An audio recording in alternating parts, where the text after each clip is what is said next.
Welcome to The Explainer. Today, we're cracking open a case file that is, well, it's truly bizarre. Our subject isn't some real-life crime, but a satirical animation from the channel Heartoons. We're going to put on our detective hats, dust for prints, analyze all the evidence, and really figure out what makes its comedy so perfectly chaotic. You know, every great detective story needs a mysterious clue, right? Well, ours begins with this phrase: that potato, okra, Govindro. Now, as far as clues go, it's completely and utterly useless, but that's exactly the point. It's the perfect setup, promising us the kind of logical absurdity that's about to come. So, what's our mission here? Simple. We're going to take this completely absurd animation and treat it with the deadpan seriousness of a real investigation. And you might be asking, why?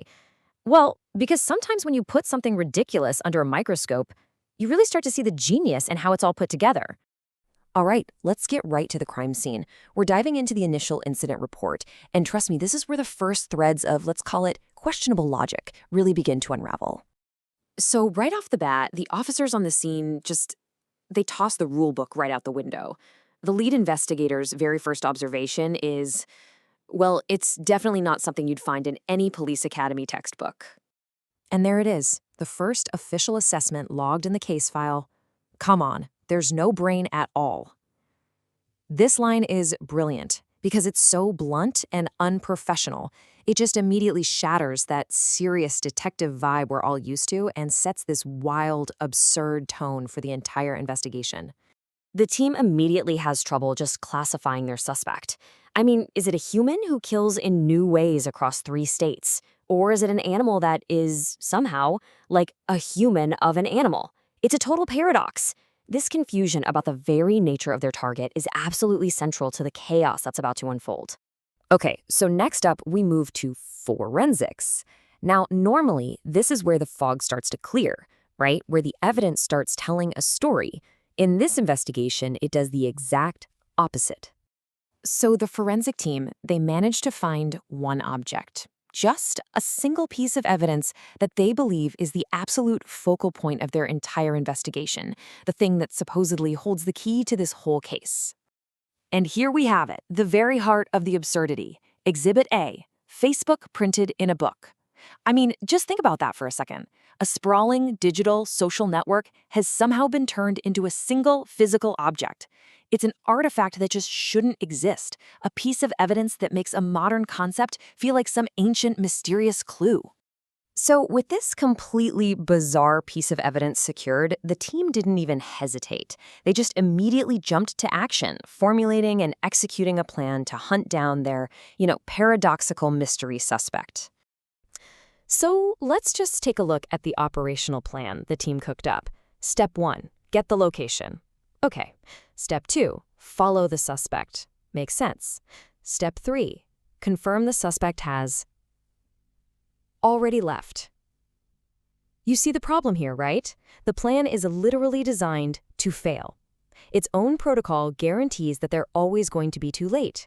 It is hilariously, beautifully futile. As you can probably guess from a plan like that, the moment the operation went live, the communications channel just devolved into pure chaos. We're talking a rapid-fire sequence of overlapping and totally contradictory field reports. And the communications transcript says it all. The very first thing we hear is just this frantic cry for attention. Sir, sir, sir, sir, sir. The panic is immediate. The disorganization is already total. So, in the middle of all that noise, a clear directive finally gets issued from the top. Follow him. A simple, actionable command. You'd think this would focus the team. But that order is met with an immediate, definitive contradiction from the field. Sir, he has left from there. The suspect is gone. The pursuit is over before it even began, just like the protocol pretty much guaranteed it would be. And this is the final glorious breakdown. The agent on the ground doesn't even wait for new orders. He just gives up. Oh, leave it, sir. And just like that, the entire chain of command just dissolves. The mission is abandoned, basically on a whim. So where does all this lead? Well, the case file documents a really sudden and entirely unexpected resolution, one that closes the book on the investigation while leaving pretty much every single question unanswered. This is the official conclusion to the manhunt. 2 words: So he died. That's it. There is no explanation of how or when or where, no details of a big confrontation. The suspect, this paradoxical human-animal figure, is just gone. The case is closed with what is essentially a verbal shrug. But hold on, there's one last entry.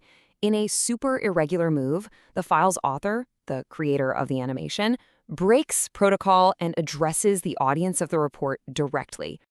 And this meta-commentary is the real conclusion. The author basically just admits the file is short and that the next one is months away. It's the ultimate punchline. The creator pulls back the curtain, looks you right in the eye, and admits this absurd story is over, simply because he decided it is. Which leaves us with a final, lingering question. For a story that's built from the ground up on pure nonsense, from vegetable clues to a physical Facebook, is a completely illogical ending the only truly logical way it could end? When the whole point is just absurdity. Maybe the most satisfying conclusion is to just embrace the chaos.